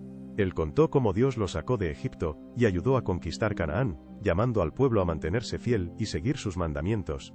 Todos los israelitas estuvieron de acuerdo y hicieron un nuevo pacto con Dios, confirmando su fe y compromiso con Él. Después de esto, Josué vivió una larga vida, murió a la edad de 110 años, y fue enterrado en su parcela en la región montañosa de Efraín. El pueblo de Israel continuó viviendo en la tierra que Dios prometió a sus antepasados, recordando sus compromisos y fe en Él. Así terminó la era de las conquistas y comenzó un nuevo capítulo en la historia, la vida del pueblo en la tierra de Canaán, llena de fe y esperanza. Los israelitas podían construir casas, criar hijos y honrar a Dios, quien estaba con ellos en cada paso de su vida, incluso después de la muerte de Josué. Después de la muerte de Josué, comenzó un periodo en el que los israelitas vivían en la tierra de Canaán, pero no tenían un líder único. Este tiempo es conocido como el período de los jueces. En este período, el pueblo de Israel experimentó ciclos de apostasía de Dios y castigo. Cada ciclo comenzaba cuando los israelitas olvidaban a Dios y adoraban ídolos. Esto hacía que Dios los dejara sin protección, y los enemigos comenzaban a oprimir a los israelitas, afligiéndolos y sembrando miedo en el pueblo. En la desesperación, la gente empezaba a orar y clamar a Dios, pidiendo ayuda. Entonces Dios les enviaba un juez, un líder que salvaba al pueblo y lo devolvía a la fe. Los jueces eran elegidos por Dios, dotados de habilidades especiales y sabiduría para guiar al pueblo en tiempos difíciles y protegerlo de los enemigos. Uno de los primeros jueces fue Gedeón. Cuando los israelitas eran oprimidos por los madianitas, Dios se le apareció a Gedeón y le dijo que él sería el salvador de Israel. Aunque Gedeón dudaba de sí mismo, reunió un pequeño ejército, y con la ayuda de Dios venció, liberando al pueblo del yugo de los enemigos. Otra jueza famosa fue Débora, la única mujer entre los jueces. Ella era profetisa y una sabia líder del pueblo de Israel. Bajo su liderazgo, los israelitas lograron la victoria sobre el cananeo rey Jabín, lo que trajo paz y fortaleció la fe del pueblo. El pueblo disfrutó de paz durante 40 años. Sansón fue uno de los jueces conocidos, poseyendo una fuerza increíble dada por Dios para luchar contra los opresores, los filisteos. A pesar de sus errores y debilidades, Sansón cumplió su misión, infligiendo graves derrotas a los filisteos y liberando a Israel de la opresión enemiga. Después de cada victoria y período de paz, los israelitas olvidaban a Dios y volvían a sus antiguos hábitos, olvidando sus mandamientos. Entonces Dios permitía que los enemigos oprimieran al pueblo para que reconocieran sus errores y volvieran a Él con arrepentimiento. Este ciclo se repetía muchas veces durante el período de los jueces, cuando el pueblo aprendía de sus errores y regresaba a la fe. Al final, el último juez, Samuel, se convirtió en un puente entre la época de los jueces y el inicio del reinado en Israel. Samuel fue un profeta y líder espiritual que ayudó al pueblo a comprender la necesidad de un gobernante único. Bajo su liderazgo, los israelitas pidieron a Dios un rey, lo que marcó el comienzo de una nueva era en la historia de Israel. El período de los jueces fue un tiempo de pruebas y lecciones, cuando el pueblo aprendía fidelidad a Dios y a seguir sus mandamientos. A pesar de los errores y la apostasía, siempre podían encontrar el camino de regreso a Dios y recibir su perdón y ayuda. Samuel fue el último y quizás el juez más importante en la historia de Israel, iniciando una nueva era. La historia de Samuel comienza con su madre Ana, una mujer que deseaba mucho tener hijos pero no podía durante mucho tiempo. Ana oraba frecuentemente a Dios, y prometió dedicar a su hijo al servicio del Señor, si Él le concedía un hijo. Dios le escuchó y le dio un hijo llamado Samuel. Cuando Samuel creció, Ana lo entregó al sacerdote Elí para que lo criara en el templo. Samuel desde niño fue devoto a Dios y vivió en el templo aprendiendo el servicio. Una noche Dios llamó a Samuel por su nombre. Al principio pensó que era Elí quien lo llamaba, pero la llamada repetida mostró que el Señor se dirigía al niño. Elí explicó a Samuel que era Dios quien hablaba con él, y le enseñó a responder al llamado. Samuel siguió el consejo y comenzó a escuchar atentamente al Señor. Dios reveló a Samuel el futuro del pueblo de Israel. Con los años, Samuel se convirtió en un líder sabio, juzgando justamente a los israelitas y enseñándoles a seguir los mandamientos de Dios. A pesar de los esfuerzos de Samuel, el pueblo quiso un rey para ser como las demás naciones. Esto entristeció a Samuel, pues sabía que Dios era su verdadero rey. Dios ordenó a Samuel cumplir la petición del pueblo, pero advirtió que los reyes podían ser injustos y exigir mucho al pueblo. Samuel obedeció a Dios y ungió a Saúl como rey, haciéndolo el primer rey de Israel. Saúl era un hombre alto y apuesto. Saúl, al principio fue humilde y obediente a Dios, pero con el tiempo, su corazón se endureció. Comenzó a actuar por su cuenta, ignorando los mandatos de Dios y las instrucciones de Samuel. Dios se decepcionó de Saúl, y le comunicó a Samuel la elección de un nuevo rey que sería fiel a él. Así comenzó la historia de David, ungido en secreto. Samuel continuó sirviendo al pueblo y a Dios hasta su muerte. Fue el último juez de Israel, desempeñando un papel clave en la transición a la era de los reyes. El pueblo recordaba a Samuel como un líder sabio y justo, que les enseñaba la fidelidad a Dios y mantenía el orden en Israel en tiempos difíciles. Saúl fue el primer rey de Israel, su reinado comenzó con grandes esperanzas y promesas, era alto, hermoso y fuerte, conquistando los corazones del pueblo. Cuando Samuel ungió a Saúl como rey, todo parecía perfecto. Sin embargo, el tiempo mostró que gobernar Israel era una gran responsabilidad. Al principio, Saúl obedecía a Dios y a Samuel. Ganó varias batallas importantes, defendiendo a Israel de enemigos como los amonitas y los filisteos. Saúl era un guerrero valiente y audaz, y el pueblo se alegraba con sus victorias, pero poco a poco su corazón se endureció, y comenzó a ignorar las instrucciones de Dios. Una de las primeras faltas graves de Saúl fue desobedecer los mandatos de Dios, lo que llevó a la decepción de Dios y a la pérdida de su bendición. Siendo rey, Saúl decidió ofrecer sacrificios a Dios por su cuenta, sin esperar la orden de Samuel, lo que provocó la ira del profeta y el inicio del conflicto entre ellos. Samuel estaba furioso y declaró que Saúl había perdido el favor de Dios. Comenzó a buscar a otra persona, que sería el verdadero rey de Israel. Saúl continuó reinando, pero sus errores se volvieron cada vez más graves. Una de las principales faltas fue no destruir completamente a los amalecitas y conservar los mejores animales. Al enterarse de esto, Samuel rechazó a Saúl como rey y anunció que el reino pasaría a otra persona, elegida por Dios por tener un corazón puro. Este elegido era un joven pastor llamado David, a quien Dios eligió por su obediencia y pureza de corazón. Saúl lo recibió en el palacio. David tocaba el arpa para ayudar a Saúl a calmarse. Sin embargo, la envidia de Saúl hacia David crecía, especialmente después de la victoria de David sobre Goliat. Saúl convirtió la envidia en odio e intentó varias veces matar a David, quien se vio obligado a huir y esconderse en el desierto. A pesar de la persecución, David reconocía a Saúl como el ungido de Dios, y nunca intentó hacerle daño. Saúl continuó guerreando contra los enemigos de Israel, pero su reinado se volvía cada vez más caótico e inestable. Finalmente, en la batalla contra los filisteos en el monte Gilboa, Saúl y sus hijos, incluido su amado Jonatán, murieron. La muerte de Saúl marcó el trágico fin de su reinado y el cierre del primer capítulo en la historia de Israel. La vida del rey de Israel, Saúl, mostró lo importante que es ser obediente a Dios y seguir sus mandatos. Saúl tenía todas las oportunidades para ser grande, pero la desobediencia y la envidia llevaron a su caída. Israel esperaba un nuevo rey, David, a quien Dios eligió por su corazón puro y obediencia. David era un joven pastor ungido por el profeta Samuel para el reino. David era valiente y audaz, como se mostró en la famosa batalla contra el gigante Goliat. Los filisteos amenazaban a Israel, presentando a su campeón, el gigante Goliat, para la batalla. Goliat era enorme y fuerte, y ninguno de los guerreros de Saúl se atrevía a enfrentarse a él. Los israelitas tenían miedo y vacilaban ante la amenaza. Un día, David fue a visitar a sus hermanos en el campo de batalla. Estaba impresionado por el miedo y la indecisión de los israelitas, y declaró que estaba dispuesto a luchar contra Goliat. Saúl escuchó esto y permitió que David intentara su suerte, aunque él mismo dudaba. David rechazó la pesada armadura, tomando solo una honda y 5 piedras lisas del arroyo. Al acercarse a Goliat, David dijo que iba contra él en nombre del Señor Dios de Israel. Goliat avanzó, preparándose para la batalla. David lanzó una piedra con la honda y acertó al enemigo directamente en la frente, matándolo en el acto. Esta victoria le trajo a David el respeto del pueblo y la fama de héroe. Pero después de esto, la vida de David se volvió difícil debido a la envidia y el odio del rey Saúl. David tuvo que huir y esconderse para salvarse de la persecución. Cuando Saúl murió en batalla contra los filisteos, el pueblo de Israel reconoció a David como su rey. Al principio gobernó en Hebrón, donde fue ungido rey de Judá. Después de varios años de guerra civil, el último heredero de Saúl reconoció a David como rey de todo Israel.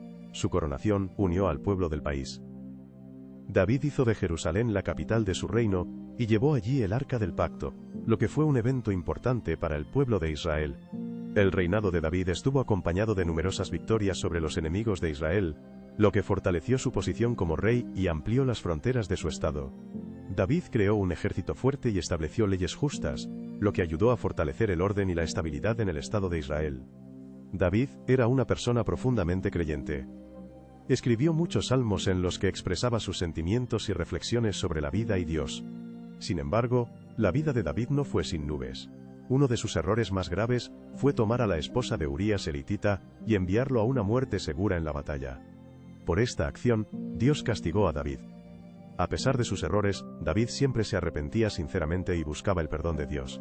David gobernó Israel durante 40 años, dejando tras de sí un estado fuerte y unido que prosperó bajo su sabio liderazgo. Su reinado se convirtió en un símbolo de la Edad de Oro en la historia de Israel. En su lecho de muerte, entregó el reino a su hijo Salomón, quien continuó su obra y construyó el famoso templo en Jerusalén. La vida de David, con todos sus altibajos, se convirtió en un ejemplo de fidelidad a Dios y de constante búsqueda de la justicia, a pesar de las debilidades y errores humanos. Salomón, hijo de David, se convirtió en rey de Israel tras la muerte de su padre. Joven e inexperto, Entendía que gobernar a un pueblo tan grande era una gran responsabilidad que requería sabiduría y justicia. Una noche, Dios se le apareció a Salomón en un sueño y le ofreció concederle cualquier deseo. Salomón pidió sabiduría, la habilidad para juzgar al pueblo con justicia y rectitud. Dios se complació con la petición de Salomón y le otorgó no solo sabiduría, sino también riqueza y una larga vida. La fama de la sabiduría de Salomón se difundió rápidamente por todas las tierras. Personas de diferentes países venían para escuchar sus sabias palabras y ver su magnífico reino, que se convirtió en un símbolo de justicia y prosperidad. Uno de los mayores logros de Salomón fue la construcción del templo. David soñaba con él, pero Dios encargó esta tarea a Salomón, quien la emprendió con gran entusiasmo. Hizo un acuerdo con el rey de Tiro, que suministraba cedros y cipreses para la construcción. Miles de trabajadores laboraron día y noche para erigir el templo. Salomón atrajo a los mejores arquitectos y artesanos. La construcción duró 7 años, y el templo se convirtió en un símbolo de unidad y fe para todo el pueblo de Israel. Hace años el templo fue terminado y se convirtió en una verdadera maravilla del mundo. Sus paredes interiores estaban cubiertas de oro puro, con figuras talladas de ángeles y puertas decoradas de alta calidad. El lugar central del templo era el Santo de los Santos, donde se guardaba el Arca de la Alianza. Salomón invitó a todos los israelitas a una gran celebración para consagrar este lugar sagrado. Durante la ceremonia, Salomón elevó una oración a Dios, pidiendo bendecir el templo y a todo el pueblo de Israel. Sus palabras estaban llenas de fe y esperanza en la protección divina. Dios escuchó la oración de Salomón y llenó el templo con una nube de su presencia. Este milagro confirmó la santidad y la elección del lugar para el pueblo de Israel. Además del templo, Salomón construyó muchos otros edificios y fortificaciones impresionantes, incluyendo su lujoso palacio, que impresionaba por su belleza y poder. Desarrolló el comercio y firmó acuerdos de paz con los países vecinos.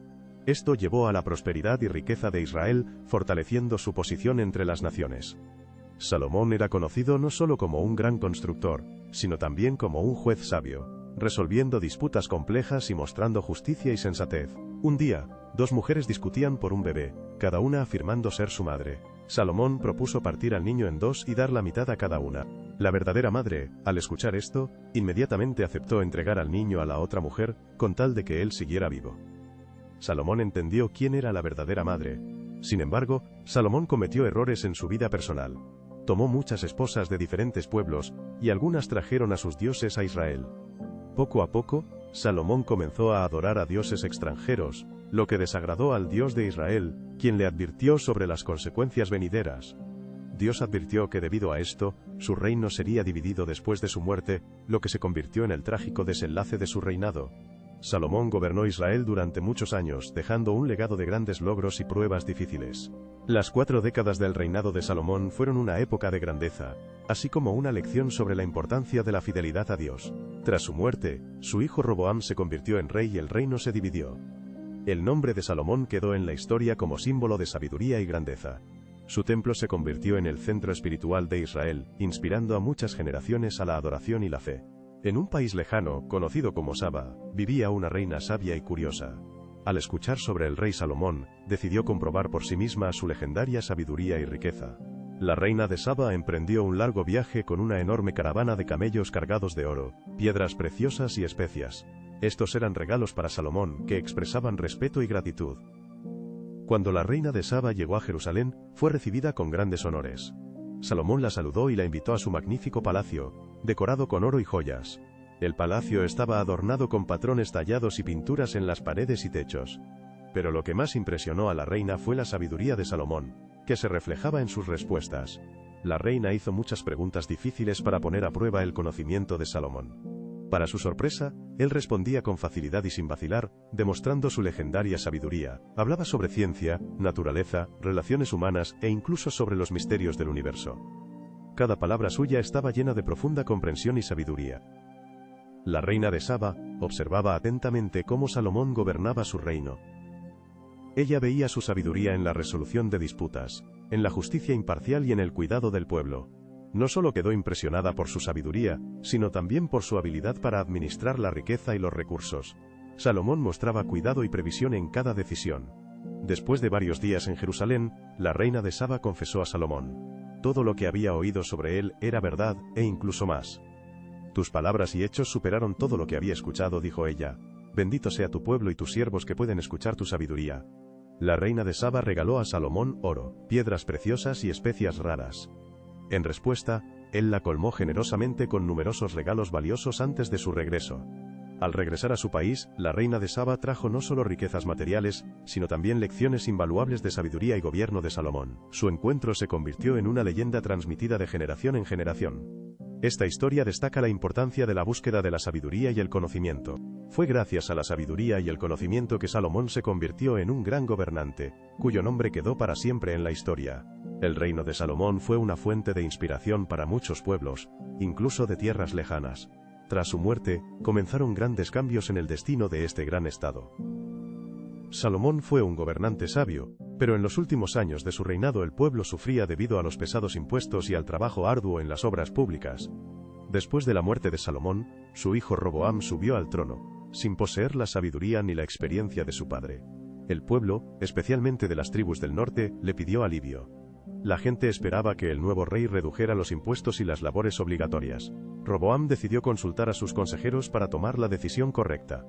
Los consejeros mayores, que sirvieron bajo Salomón, aconsejaron mostrar sabiduría para ganar la confianza del pueblo y fortalecer el poder del nuevo rey. Los consejeros jóvenes, contemporáneos de Roboam, aconsejaron ser duros y mostrar fuerza para que nadie se atreviera a dudar de su autoridad. Roboam eligió escuchar a los jóvenes y respondió al pueblo con dureza. Mi padre os castigaba con el látigo, yo os castigaré con escorpiones. Esta respuesta causó indignación entre los israelitas. Como resultado, 10 tribus del norte se negaron a reconocer a Roboam como su rey. Las tribus del norte eligieron como su líder a Jeroboam, un antiguo siervo de Salomón, que anteriormente huyó a Egipto por temor. Así comenzó la división en el reino de Israel, que influyó en la historia posterior del pueblo y en la división de la tierra. Las persecuciones llevaron a la división del reino de Israel en dos. El reino de Israel con centro en Samaria y el reino del sur de Judá con centro en Jerusalén. Roboam, al convertirse en rey de Israel, decidió fortalecer su poder. Temía que la gente, al seguir yendo a Jerusalén, pudiera apoyar nuevamente a Roboam. Para retener al pueblo, Roboam estableció 2 becerros de oro, uno en Betel y otro en Dan, y dijo al pueblo: «Estos son tus dioses, Israel, que te sacaron de Egipto». Este fue un gran pecado, y el pueblo comenzó a adorar ídolos. Entre los dos reinos comenzó una larga enemistad que duró muchos años.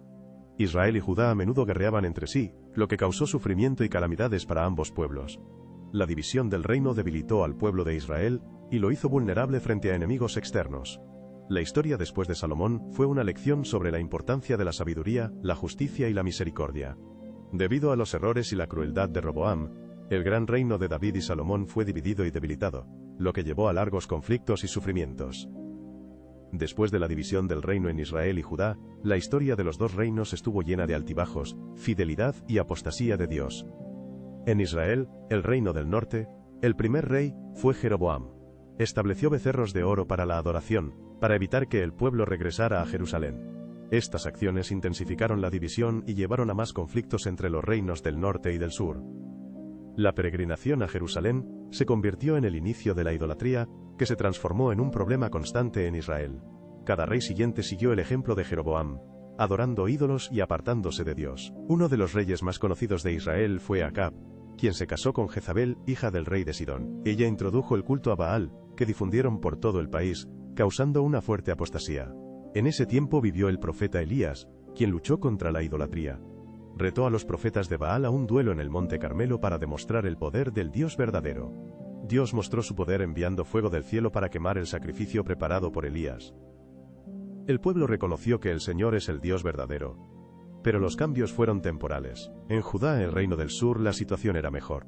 Algunos reyes permanecieron fieles a Dios y trataron de seguir sus mandamientos, realizando reformas y destruyendo ídolos. Entre esos reyes estuvo Ezequías. Realizó reformas, restauró la adoración al Señor en el templo, oró a Dios y recibió sanación milagrosa y protección contra los asirios. Otro rey destacado de Judá fue Josías. Encontró el libro de la ley en el templo, se sorprendió por la apostasía del pueblo y comenzó reformas a gran escala. Josías destruyó los ídolos y restauró la verdadera adoración a Dios. Bajo su reinado, el pueblo comenzó a regresar gradualmente a la fe y a seguir los mandamientos de Dios. Los reyes de Judá no siempre fueron fieles a Dios. Algunos, como Manasés, llevaron al pueblo a la idolatría y al pecado.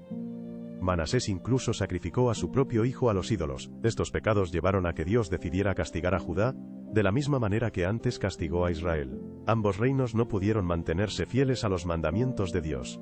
Israel fue conquistado por los asirios, y el pueblo fue llevado al exilio. Más tarde, los babilonios conquistaron Judá, destruyendo el templo de Jerusalén. Estos eventos mostraron que desviarse de los caminos de Dios conduce a la destrucción y la desgracia. Pero incluso entonces, Dios amaba a su pueblo. Dios enviaba profetas para que llamaran al pueblo al arrepentimiento y a la fidelidad. En el antiguo Israel y Judá, los profetas desempeñaban un papel clave. Los profetas eran mensajeros de Dios, transmitían su voluntad al pueblo y a los reyes, predicían el futuro y llamaban al arrepentimiento.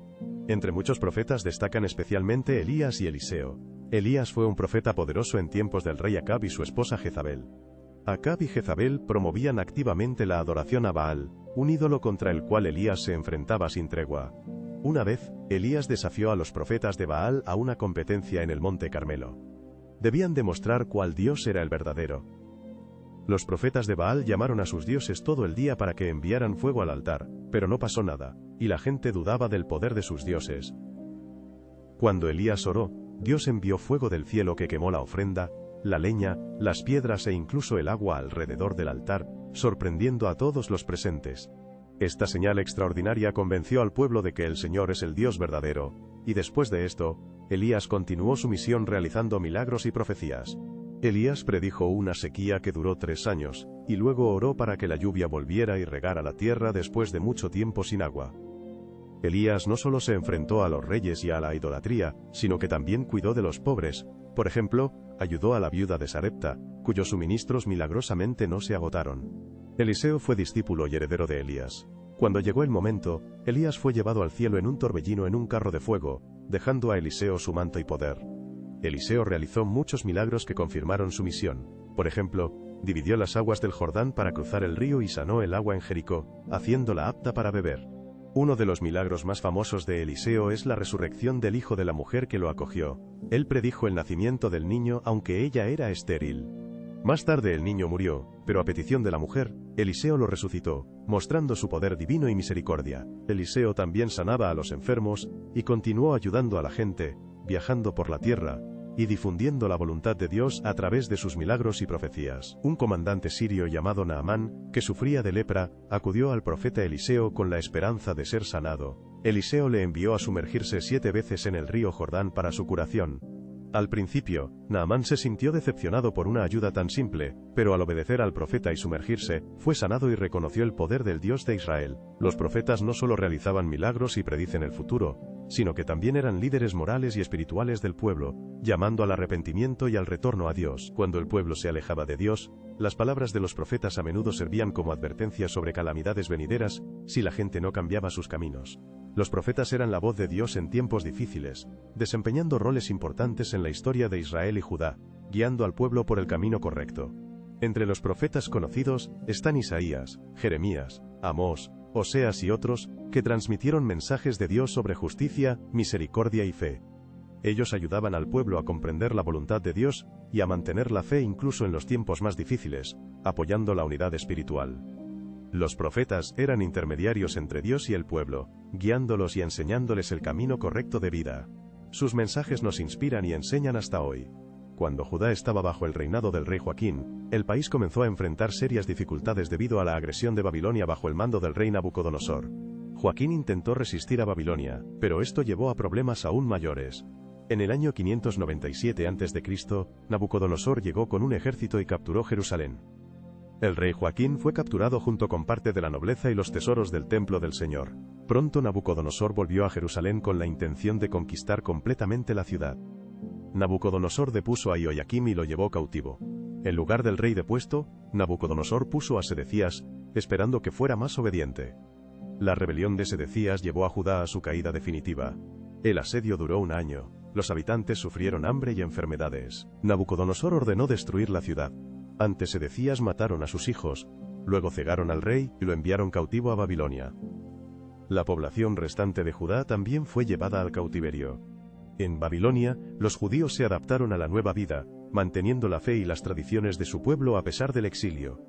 En una cultura extranjera, el período de cautiverio duró alrededor de 70 años, y se convirtió en un tiempo de pruebas y reflexión para el pueblo de Israel. A pesar de las duras condiciones, los judíos no perdieron la esperanza. Profetas como Jeremías y Ezequiel continuaron inspirando al pueblo, prometiendo que Dios no los había olvidado, y que algún día regresarían a su tierra. Estas promesas mantenían el espíritu del pueblo y ayudaban a sobrellevar los años difíciles del cautiverio, a pesar de la desesperación y el sufrimiento. El cautiverio babilónico fue un punto de inflexión en la historia de Israel, cambiando sus vidas para siempre y recordándoles la importancia de la fidelidad a Dios. A través de las pruebas y el sufrimiento, fortalecieron su fe y conservaron su identidad, preparándose para el día del regreso a casa y el renacimiento de la tierra y el legado. Cuando Judá cayó en el cautiverio babilónico, el pueblo se encontró en una situación difícil, lejos de su tierra natal y del templo del Señor, su centro espiritual. En ese tiempo, los profetas Jeremías, Ezequiel y Daniel desempeñaron roles clave en mantener la fe y la esperanza del pueblo. Jeremías, conocido como el profeta llorón, permaneció en Judá cuando muchos fueron llevados cautivos, prediciendo la caída de Jerusalén. Intentó advertir a los reyes y al pueblo sobre la inevitabilidad del castigo si no se volvían a Dios. Jeremías escribió cartas a los cautivos, convenciéndolos de que aceptaran el cautiverio y vivieran en Babilonia, manteniendo la fe y la esperanza de regresar.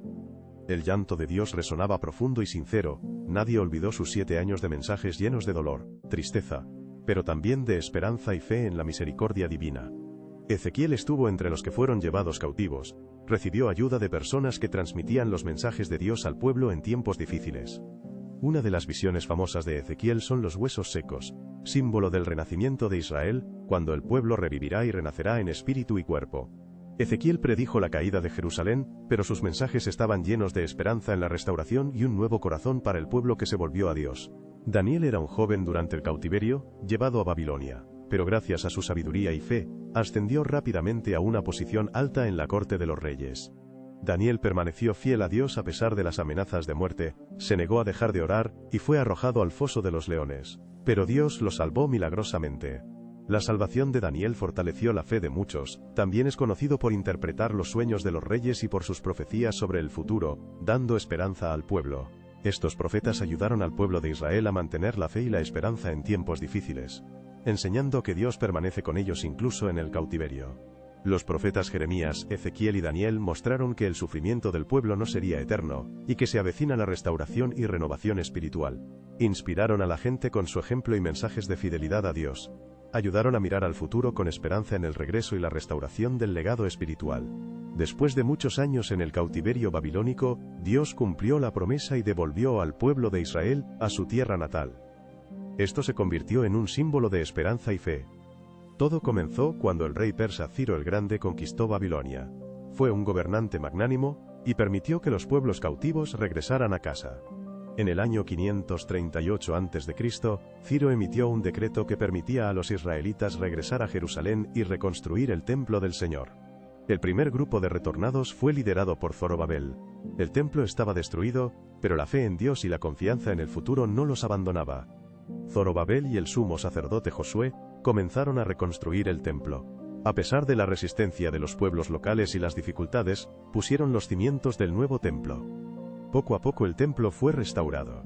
La siguiente figura importante fue Esdras, sacerdote y maestro de la ley, que llegó a Jerusalén con otro grupo de colonos. Esdras trajo los rollos de la ley, dedicó su vida a restaurar la vida espiritual del pueblo, enseñó la ley de Dios, y revivió los rituales religiosos. Esdras se esforzó por devolver al pueblo al cumplimiento de los mandamientos y fortalecer la fe. Más tarde Nehemías, copero del rey persa Artajerjes, se enteró de la situación del pueblo. Los israelitas en Jerusalén enfrentaban grandes dificultades. Nehemías pidió permiso al rey para regresar y ayudar a su pueblo, recibiendo apoyo y ayuda material de Artajerjes. Cuando Nehemías llegó a Jerusalén, vio las murallas de la ciudad destruidas y al pueblo viviendo con miedo ante los enemigos. Comenzó a organizar los trabajos de reconstrucción. A pesar de las amenazas y ataques, el pueblo bajo la dirección de Nehemías trabajó con gran dedicación. En 52 días reconstruyeron las murallas de la ciudad.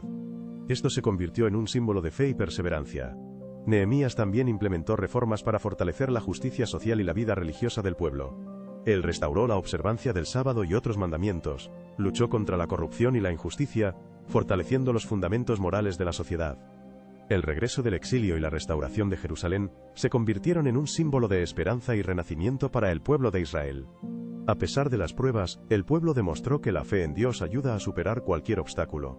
Esta historia inspira a generaciones. Ella recuerda la importancia de la fe, la unidad y la perseverancia en tiempos difíciles, manteniendo la fortaleza del pueblo y su legado espiritual.